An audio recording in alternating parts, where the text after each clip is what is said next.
The two schools I observed at were Lutz Elementary and St. John's. Both schools were very well organized, clean, and spacey. Both neighborhoods were very nice, and the school's culture followed the niceness of the neighborhood. My question was, what expectations are teachers holding for students' achievement and behavior?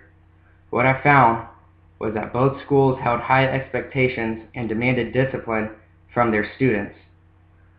Lutz was an A school, and St. John's was a very prestigious private school. Coach Lutz had an important quote to me that stood out. I'm a physical education major, and her class was PE. And her quote was, she expects the same classroom rules out here in her PE setting. I felt both teachers ran smooth classes as the children were very well disciplined and followed instructions the first time. Coach St. John's ran a sport ed model, which meant he would teach the sport and the kids would have different roles such as referees, statisticians, timekeeper, make a schedule makers, and of course they all played. The children really enjoyed this, and I will use this model in my future teaching as this was very helpful to see it taught, and I really enjoyed it. The chapter that we read in our book on sexism shows that sexism is still very apparent in the United States, but through my observations, I did not see this. Coach Lutz had something called super groups, which this meant every time the kids got into a group, there needed to be at least one boy and one girl to assure sexism was not going to occur in her classroom.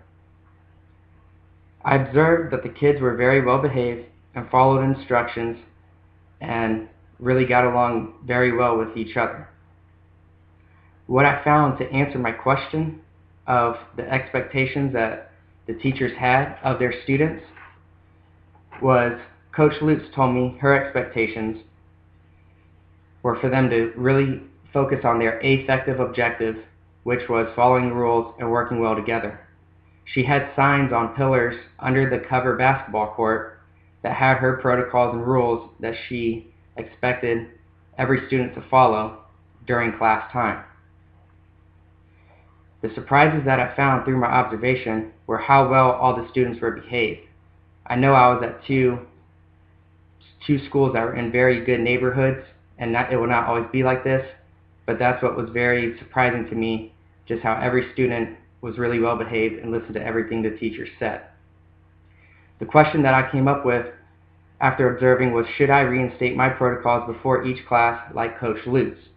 And again, her class was well behaved, so her protocols, reinstating them could have worked, but I feel she also lost about 10 minutes of class, and we only have 30 minutes of class in an elementary PE to teach our lesson. And the groups were not really diverse from the two schools I went to. There was not much diversity, as everyone appeared to have money and were predominantly white males and females.